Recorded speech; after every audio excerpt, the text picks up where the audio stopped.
Hello everybody. I'd like to welcome you to our first webinar of the season with our own Valentina Prado talking about Anticipatory LCA 101. Valentina brings extensive expertise in developing decision analysis tools for life cycle assessments, LCA, and hands-on experience in the Sustainable Return on Investment, or SROI, assessment methodology. Her research focus has been in the incorporation of decision analysis to the interpretation stages of comparative LCAs and tackles issues of normalization, weighting, and uncertainty. Prior to joining EarthShift Global, Valentina was an assistant professor at the Institute of Environmental Sciences at Leiden University in the Netherlands, where she taught LCA theory and application in the master's program of industrial ecology. She also supervised master's students in their thesis works. She's conducted several SRI workshops for EarthShift Global's predecessor company and has done groundbreaking work in decision support for LCA, which we will continue to extend as part of EarthShift Global's suite of tools. So without further ado, I'd like to welcome Valentina. Thank you, Holly, and thank you everyone for joining this webinar. So the aim of this webinar is to introduce the concepts behind anticipatory LCA. Maybe I think many of you in the audience have heard about anticipatory LCA, ex-ante LCA, prospective LCA, LCA of emerging technologies. There is this great push to apply LCA early in the development phases of a product or a technology. So while we let's say we as, this audience, this virtual audience, while we may be versed in LCA, we haven't applied this anticipatory LCA approach yet. So this is aimed for those that know LCA and are interested in how they can use LCA to guide technology and product development. I will be focusing in anticipatory LCA. There are some, let's say, nuances or differences between prospective and ex-ante LCA, but I think in general the underlying motivation is shared between these different approaches. So if we start with technology development, we know that this is moving really fast. This is moving faster than how we can capture the environmental impacts of these technologies that we're developing. And in fact, many of these technology development is environmentally motivated, right? Let's think of renewable energy, energy storage, biomaterials, right? There is all these development of technology material that is environmentally motivated, but most of the time this development is based on a single property. So we are doing all efforts to make solar panels more efficient. We see an increase of nano-enabled technology in solar energy or even battery storage. It's all about this efficiency, and that's great. I mean, it is a huge part of making these technologies competitive.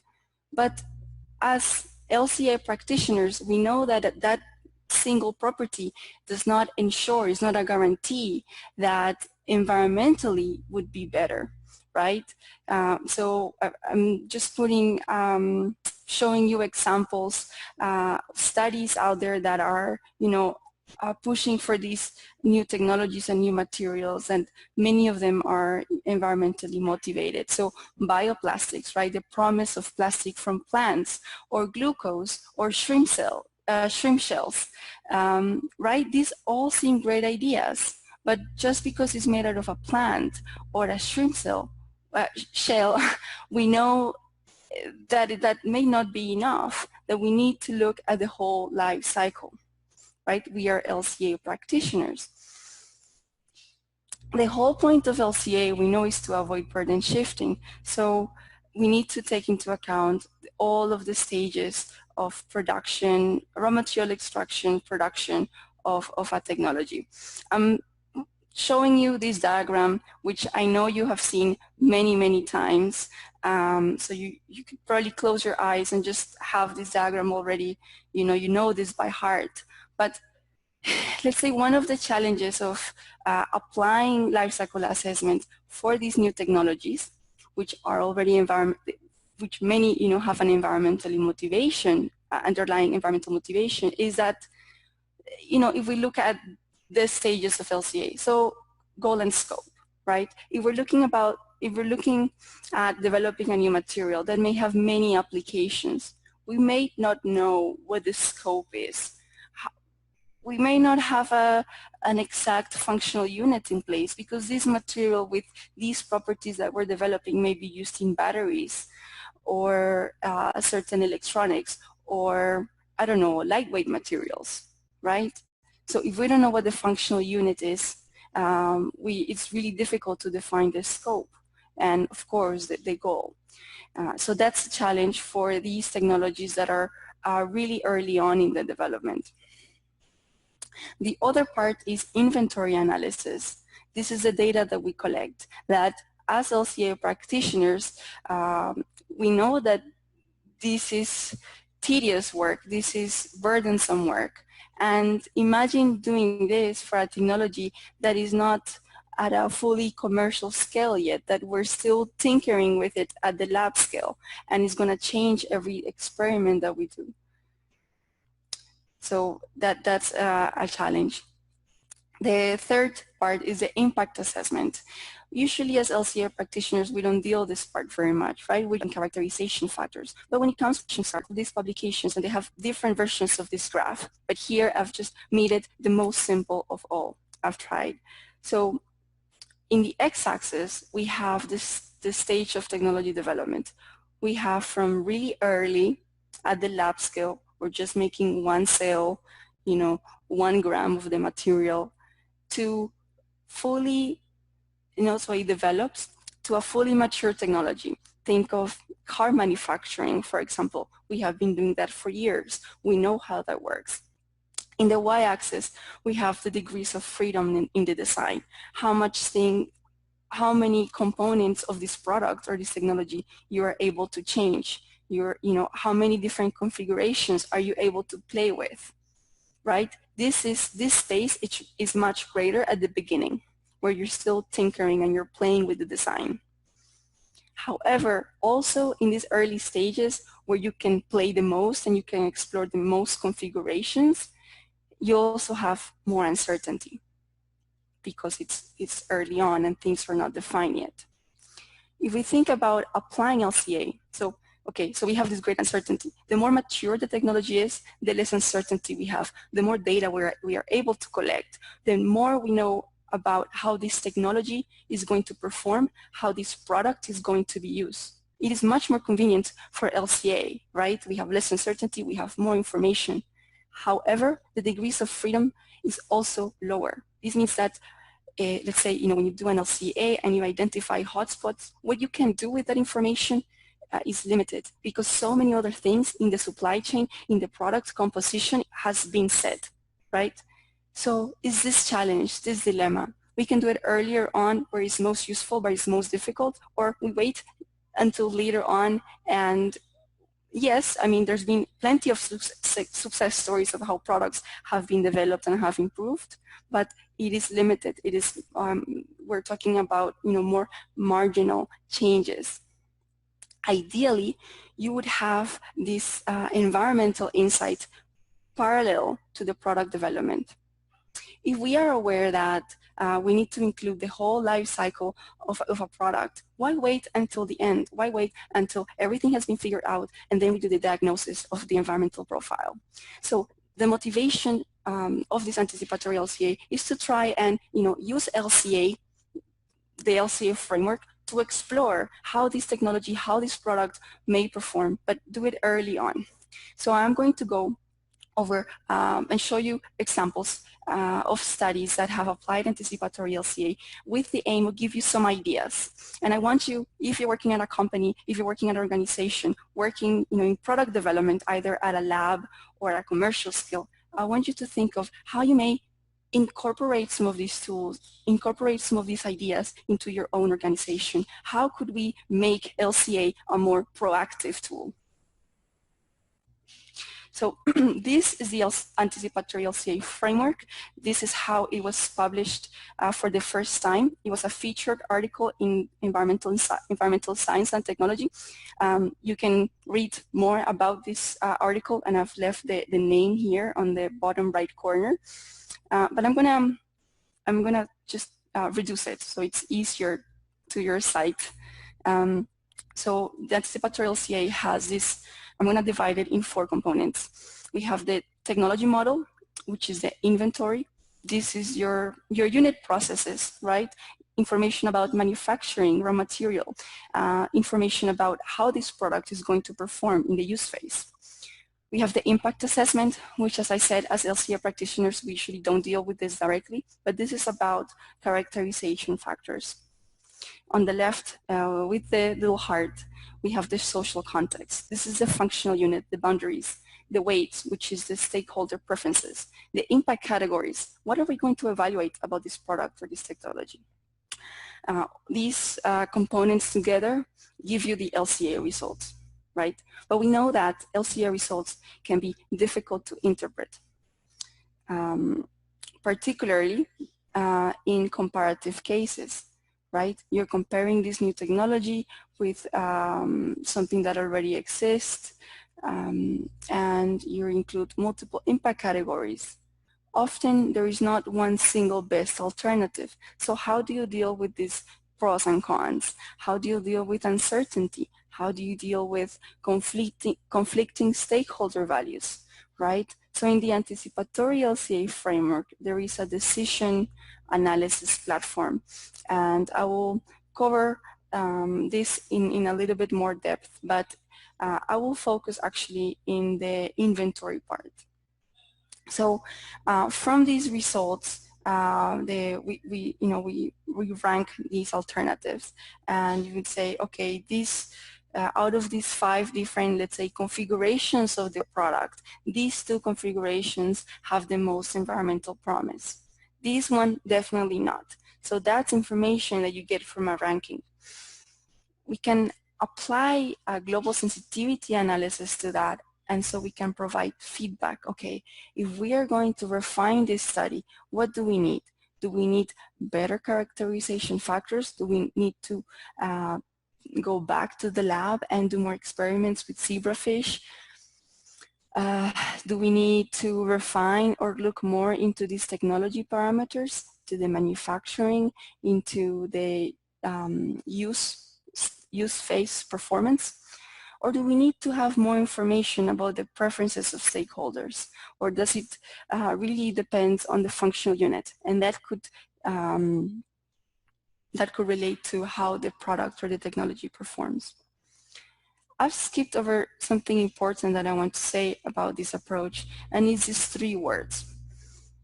Anticipate, so try to maybe not look at this really complex diagram that looks like a bowl of spaghetti, but let's look at these 3 words, right? So Anticipatory LCA is explorative.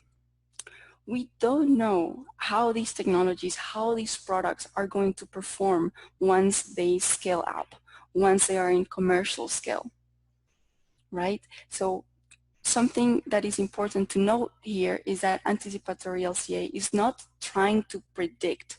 This is not a prediction tool. We are going to explore, and to explore with the aim of aiding in the design of the technology. What is the technology that we want? How does it look like? Under what circumstances is this technology, is this product competitive? Right? So we are exploring different conditions. And in this manner, let's say we release ourselves from trying to, predicting is hard. And there are so many parameters, so many variables that you can go into a prediction exercise. But I think that for guiding the design of a technology, the exploration is more useful. So explore. design. And the third keyword of anticipatory LCA, I would say that is comparative. If we're developing a new solar technology, it needs to be competitive with at least the current alternative. How does it perform? How, okay, maybe it's in the lab scale and manufacturing is really, really intensive. Well, how much does manufacturing need to improve? By a factor of 2, 100, 1,000? If this technology, let's say, reaches the thermodynamic limit, so perfect, let's say, performance, how does it compare to the existing alternative? So having that reference point, that baseline, allows us to, see where this technology or this product needs to improve the most.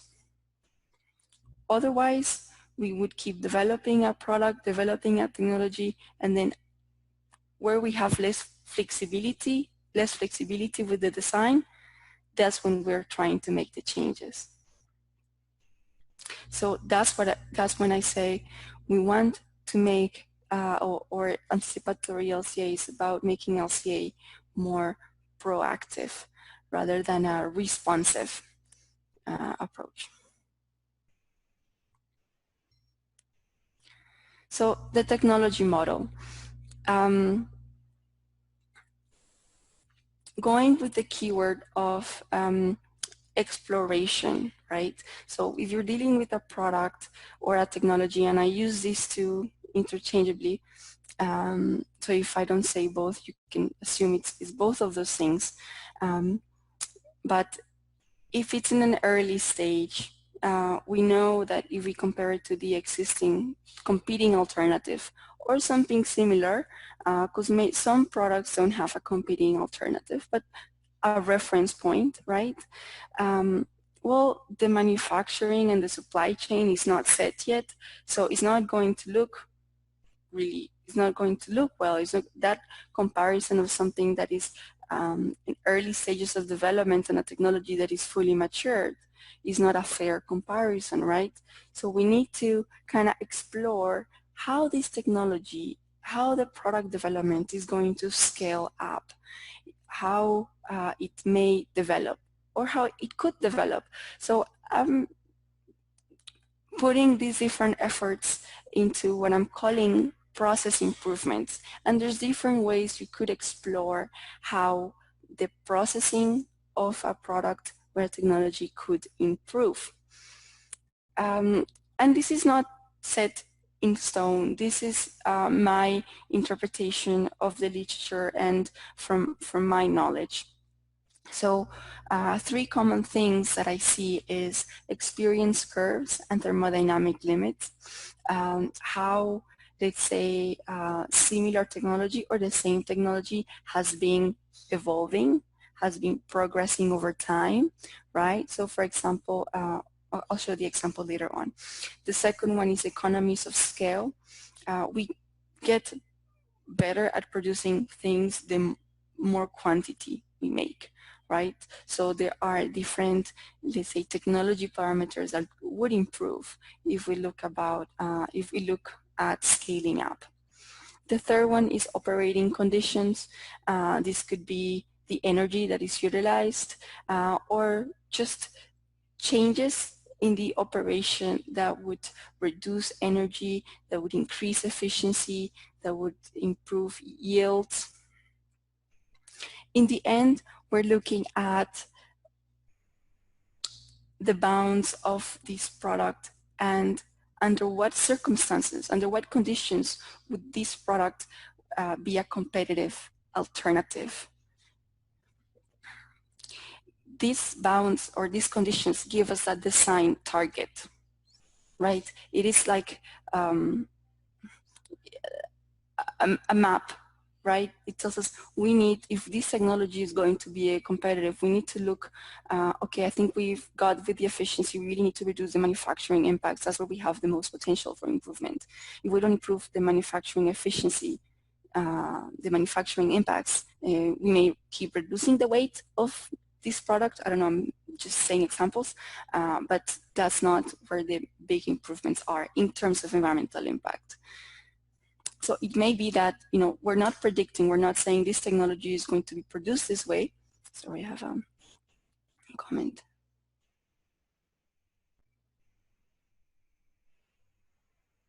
Okay. It's not going to be produced this way, but that's where we need to go. That is the technology that we need. That's what we want if we're looking at something that is environmentally advantageous. So I'm going to show you some examples that I found that are in the literature. Let me move. I think this is blocking the view. Okay. So experience curves. This graph here shows for single junction monocrystalline PV devices. So this is a specific line of a specific type of PV panels, solar panels. And in the x-axis we have the years, right? So we see how the efficiency of the new models have increased. We're making more efficient modules each time. And in blue, we see the range of the the embodied energy. You think of, the manufacturing, the energy that it takes to produce a watt of this technology.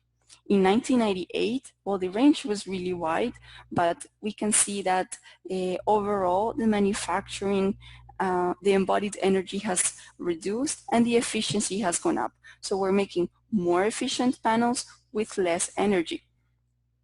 If, let's say, we are looking at, and the third line here, this is the limit. For this technology, basically, the highest efficiency it can reach is 29.5. Again, for single junction monocrystalline PV. So if, let's say, we are developing the new generation of single junction monocrystalline PV devices, we could look at this trend and say, okay, in 15 years, we're going to be, I don't know, at 20. We're going to be at 20 and our manufacturing energy is going to be here, right? So, but the point is that this gives us an idea, a starting point of conditions to explore. You can look at also similar technologies, seeing how we have improved over the years to give an idea of what could be a possible improvement.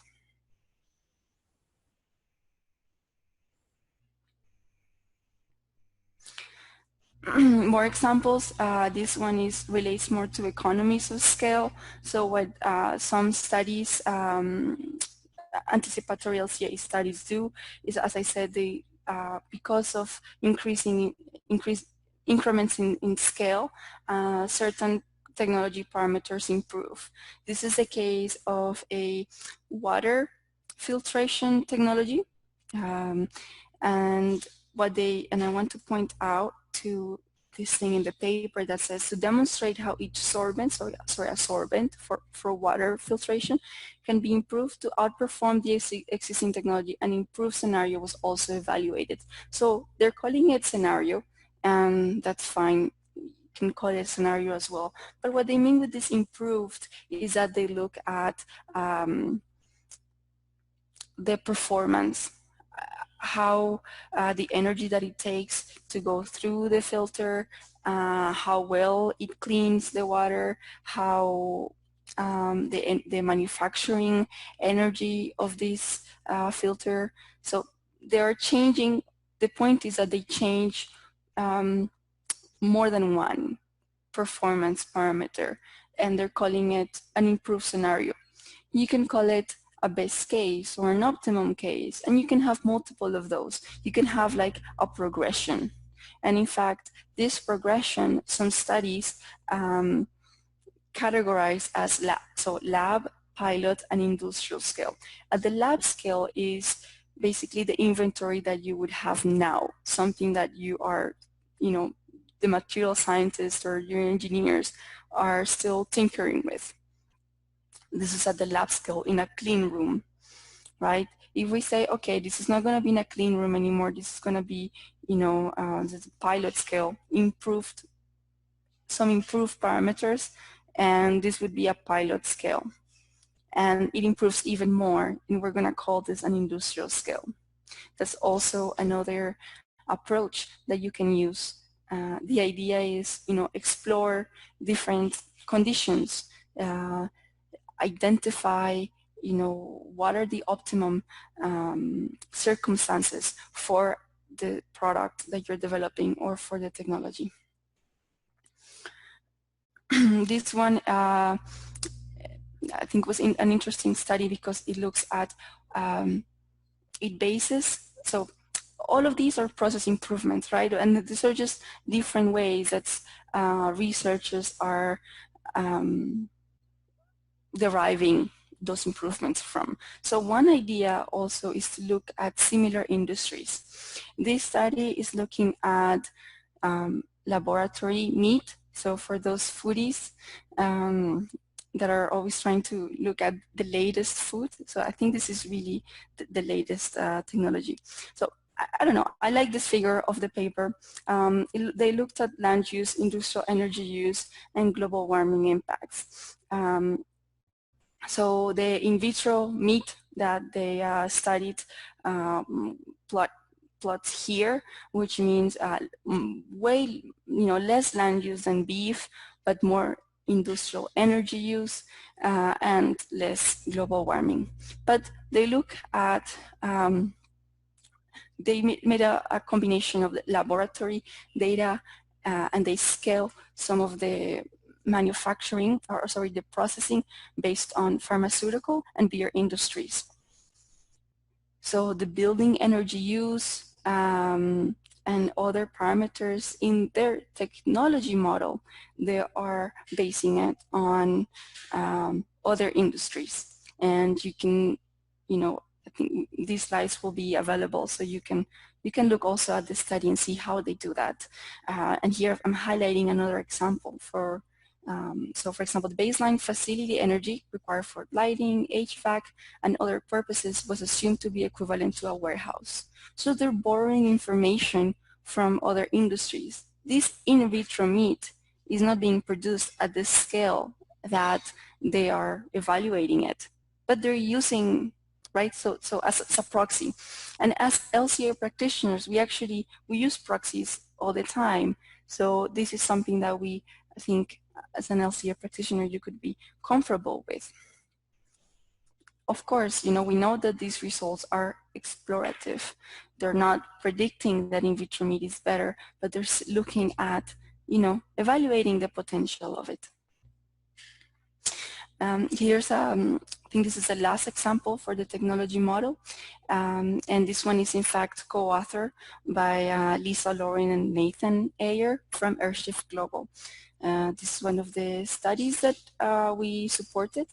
But what I want to highlight here is that this study, they looked at future scenario assumptions. So you can, could be an improved scenario, but they were changing different technology parameters. So they're saying with an increase in scale, instead of this mixer, we have this other mixer, so there is a reduction in energy. There is a reduction in centrifugation because there's going to be this other module attached to it. We are betting on higher oil extraction, and it's going to be fueled by a low carbon energy, right? So combining these different parameters, you can also call it some sort of sensitivity analysis as well, but you're exploring, again, these improved conditions. So that was the technology model. Hopefully gives you ideas of how you can use this in your own organization. For the impact assessment, I'm going to go over this more briefly.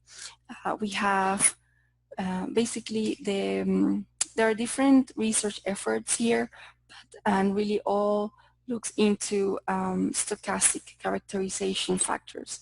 And what this means is that, how characterization factors is just, one number. We're looking at a range of values because, well, there is uncertainty. One of the efforts in this direction and it can be applied really to any characterization factor. So you could think about this in a generic way. This example that I'm showing here uses U-stocks, but just like U-stocks in any other characterization factor, there is an underlying model. There's an underlying model that describes the properties of the media where the chemical, the substance is released into, properties of the substance itself, how much does it dissolve, how much does it attach to fat or water, how much of it do you need to kill 50% of the zebrafish population that you test. This is not really my area of expertise, but I know the underlying concept. So this is, you know, as I said, just the main concept of it, not a detailed account of it. But in any case, so you have this model with these different parameters looking, you know, that describe the conditions of the media and the chemical, looking at toxicity because this is a toxicity model. And here you see, for example, for each one of these, so this is the coefficient of partitioning, you can assume a uniform distribution. So this is a range, a minimum and a max, or if you have more information about it, of a chemical that doesn't have a characterization factor yet, you can apply other distributions. This minimum and max could come from, maybe there is no actual study that looks at the KLW of this chemical, or maybe there are, but they're differing, right? So there is a range. Some studies say this, some studies say that. So you may include that range. Or you would say this chemical behaves like this other chemical and that other chemical. So you would have, again, you know, that range. The idea is to explore the range of each of these parameters so that together you get a characterization factor that covers that uncertainty.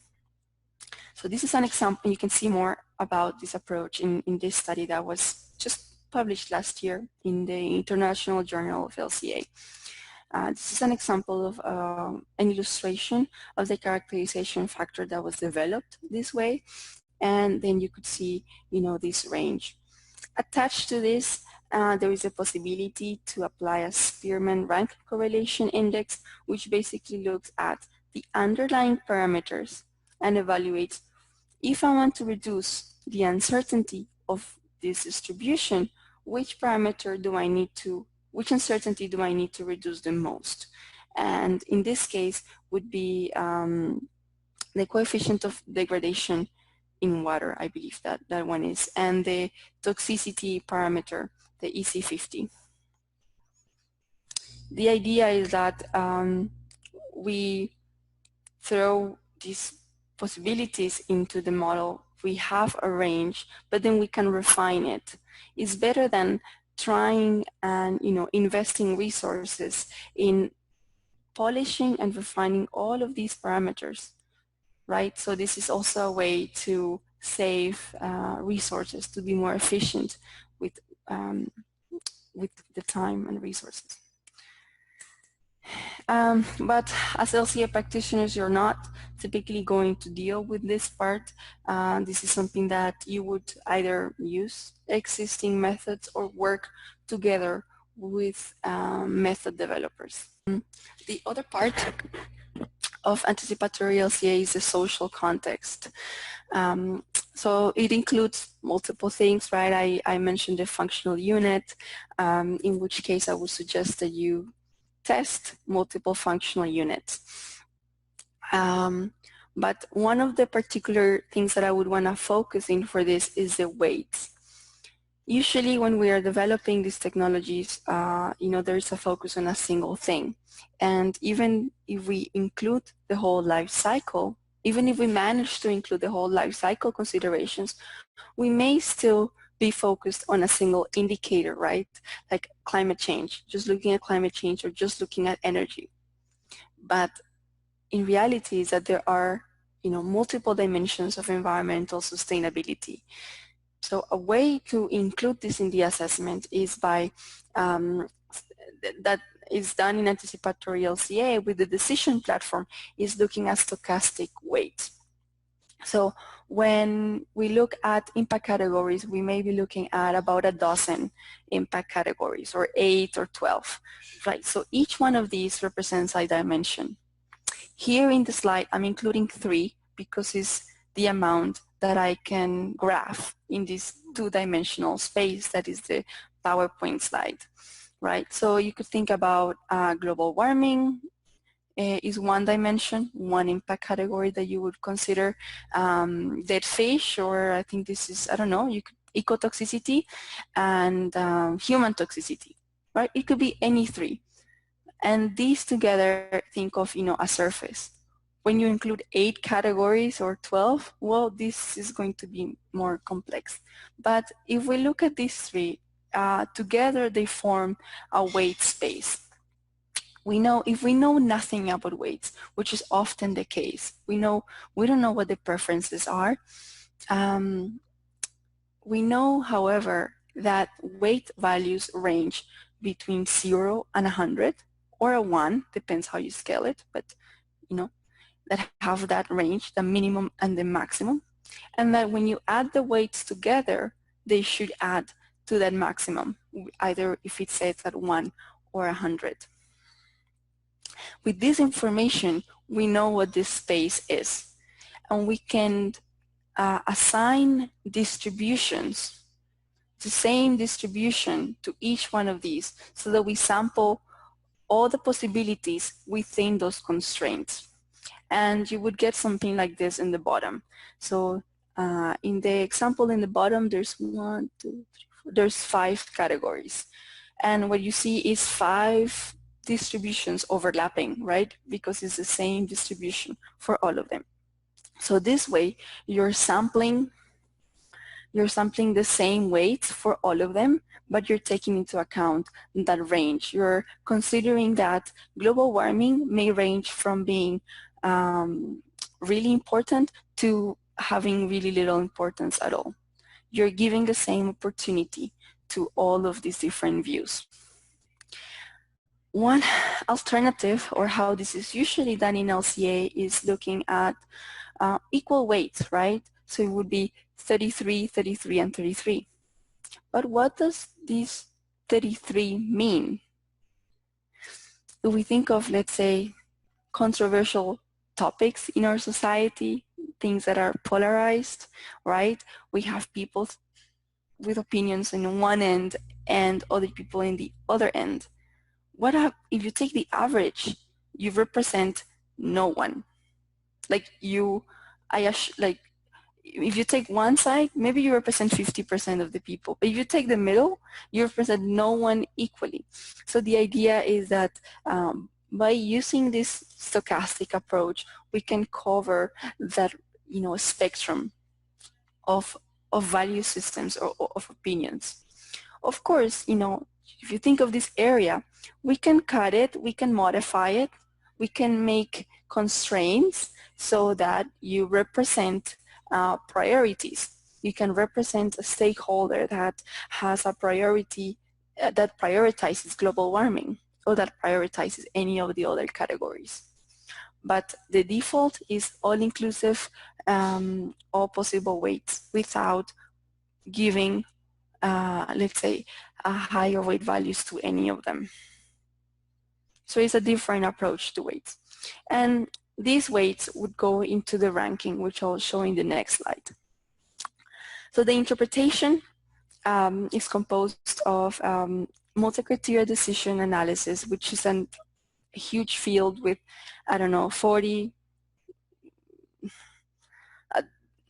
100 methods, right? But we use a specific one, and sensitivity analysis for feedback. So this is what the ranking, we use SMA, Stochastic Multi-Attribute Analysis. You can read more about it in the publications below, and in this presentation, I'm just going to show you what it looks like, what it does, but I'm going to leave the explanation of this for another time.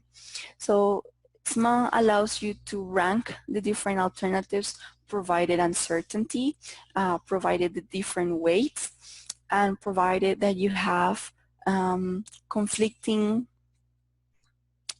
results. So that, for example, cattail, this is an example of different PV technologies. So cattail, amorphous silicon, single silicon, and there's other ones here that I'm not labeling. Oh, here they are, multi-silicon, ribbon silicon. In this case, when we did the LCA, the comparative LCA of these PV technologies, there was not one single technology. And let's think about it in generic terms. There was not a single alternative that was better than the rest in every single impact category. So with SMA can, let's say, is a way of aggregating these results into and provides a ranking because it takes into account the uncertainty. Your ranking is probabilistic. So we're used to seeing a ranking as, you know, the first, the second, and the third. But in this case, we have, for example, in the first place, cattail is 60% likely to be first, and amorphous silicon is 40% likely to be first. So the first place is actually quite competitive between these two alternatives. In the last place, we have single silicon that is the most likely to be last. And if I remember correctly, this was because actually single silicon was had the highest efficiency, but also had greater manufacturing impacts. So if we want to refine this, you know, if we say, I don't know which one to pick, or I don't know which way to go. And I can refine this study to discern these alternatives. I could apply a global sensitivity analysis, and in our last publication last year, we show how to use this global sensitivity analysis especially to evaluate this type of ranking. So we would see we would need more information or more refined information about the agricultural land occupation of cattail, right? So if we can reduce the uncertainty in this impact category for cattail, we would be able to discern these alternatives a little bit more, so we can make a better decision. Okay. Yeah, it's 148. Okay. So some final thoughts. Anticipatory LCA can be useful in incorporating environmental thinking from the beginning, even though, let's say, these products or technology, as I said, are environmentally motivated, right? Just because it's solar energy or just because it's bio-based doesn't mean that it's environmental. It is, and I mean, it's fine that is like that. It's a part of it, but it's not all of it. By environmental thinking, I'm referring to, you know, let's think of where these materials are coming from. How is this technology going to be disposed of or recycled at the end of life, right? So often, you know, the material development is so focused on the use phase that it is really difficult to deal with that material at the end of life. Could we do everything? Could we do a material that is high performing and yet recyclable, for example? So anticipatory LCA, or just, you know, LCA thinking early on ensures that systems thinking. And then the other parties, you know, explore, think of how this product, how this technology may perform. What are some of the process improvements that you could think of? Let's identify those conditions. So now I want you to think of how you could use these concepts to overcome the limitations in typical LCA for early product development. And think of using LCA more proactively in your organization. We're going to follow with some examples of how industry is applying these concepts that, you know, we hope to give you an inspiration and further ideas of how to do this. So our next webinar follows with Anticipatory LCA in industry. Lisa Lauren is going to cover, I believe, two industry examples. At this time, I'd like to thank you for your time. Thank you for your interest, and I welcome questions. Thank you. Take the questions from Holly. Right? Hello, yes. Thank you so Hi, much, Holly. Valentina. I do have a number of questions for you from people here. Wonderful. The first is, could you please speak more about how the boundaries of an LCA affect their results, and how can you overcome doubt associated with LCA results due to this? Thank you, Holly. That's a good question. I would say sensitivity analysis. Yeah, sensitivity analysis is a way that you could, that you can overcome these doubts. So one of the ways that these boundaries would affect your comparative assessment would be allocation. So what do you do with co-products, or how you account for recycled inputs? We know that is one of the main factors of what can flip results, change results actually, but then with a sensitivity analysis you could see whether the change in results would flip the outcome of the study, right? So if you're making a comparison and you have, let's say, multiple ways of allocating, well, maybe I apply, the 3 different ways or 4 different ways of allocation, but I'm still getting that, product A performs better than product B. Yeah, so that would be a recommendation. Thank you. Okay, another question. Do you have to apply the entire approach to create a robust anticipatory study? I like these questions. No, I don't think so. And this is why I focus more on the technology model part, because I think making this step is a huge step. It's already an advancement. Of course, I'm giving you this, if you see, for example, this decision analysis and these feedback approaches, their publication date is 2017, 2018. So, we know that the industry practice follows the advancements in academia. So no, I don't think so. I think there is a lot of merit and a lot of insight that you can get from applying it, and just looking at the process improvements, doing some comparison. As you do this more and more, I think you would advance your practice. But step by step, I think that's the way to go. Yeah.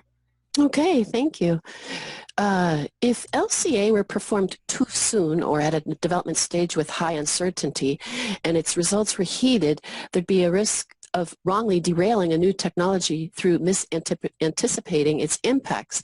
Can you comment on the right point at which to perform anticipatory LCA and or recognize when the uncertainties are too high to support robust LCA conclusions? That is a good point. And what do we mean by, by derailing or having an assessment? I see it, if we don't do an assessment at all, then that's, what are we basing this technology on, or this development on nothing? And I think that's more uncertain. And as I said, Anticipatory LCA is not trying to predict how this technology is going to perform, but is looking at changing different parameters and seeing which parameters make a difference. Mm-hmm. But it's really, I think it's a hard question, and I don't think there is a point where you would say this is the right point. And even the analysis can take a different shape early on. Early on, you may just take a list of categories, a list of environmental impacts, and think of how this may affect these different environmental impacts or contribute to these different environmental impacts. Think of how would the supply chain look like? How would this technology, how would we deal with this product at the end of life? Are these materials that we're putting into, how recyclable are they? So it could be just asking questions about the life cycle and not necessarily jumping into an analysis right away. Okay. I think that could make sense, yeah. Okay. Then maybe putting numbers when there is so much uncertainty, yeah. Okay.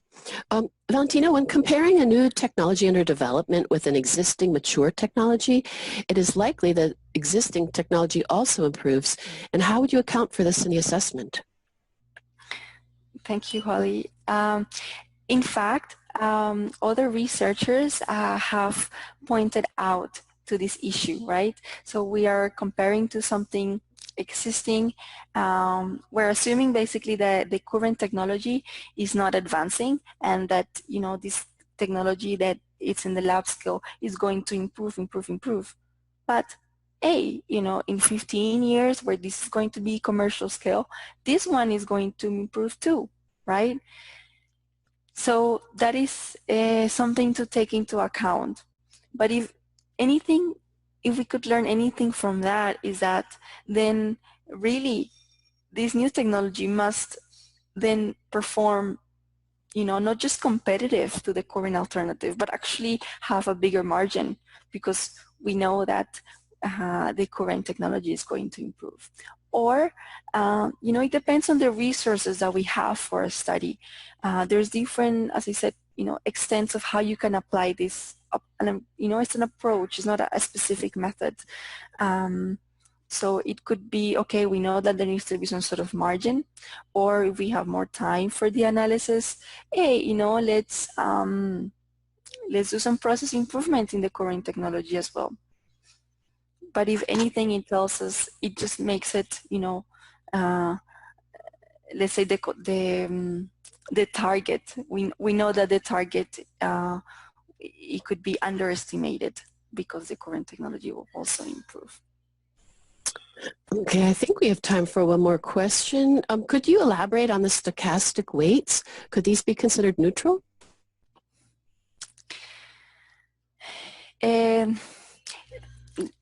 Thank you, Holly. So the stochastic weights, I'm going to show them on the screen. These are the stochastic weights. And so what is neutral? And I think that when it comes to value systems, and these are opinions, these are subjective feelings, right? When it comes to that, something neutral is something that is inclusive of all of us.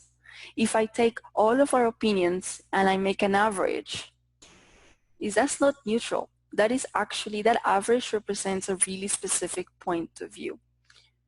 And that's in fact what we are doing with weight in LCA currently. We either take, all equal, or we just take one specific value, or we make a survey and we make an average of that survey. These are the weights for Japan, these are the weights for Australia. But in the end, those weights, right, come down to a specific number.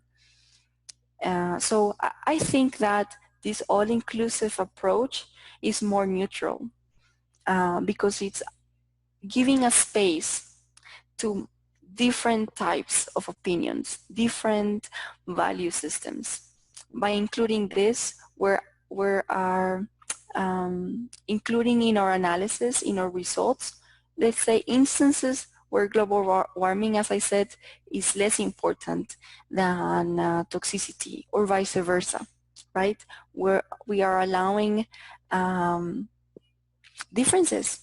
And that's what I think value systems are. They are always different, and we should, if we don't have no information about them, we should include them all.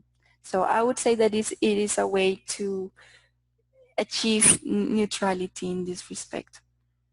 Okay, thank you so much, Valentina. We've reached the end of our hour. I do have a couple of outstanding questions, and I would encourage our listening audience to send you an email directly to valentina@earthshiftglobal.com, and also to tune in next month as we will be applying this anticipatory approach to LCA with our CEO, Lisa Lauren, and we look forward to hearing more from that. So I would thank you all, and Valentina in particular, and I will end this webinar now. Thank Bye-bye. you. Thank you, Holly. Thank you, Thank you. everyone. Bye. Bye-bye.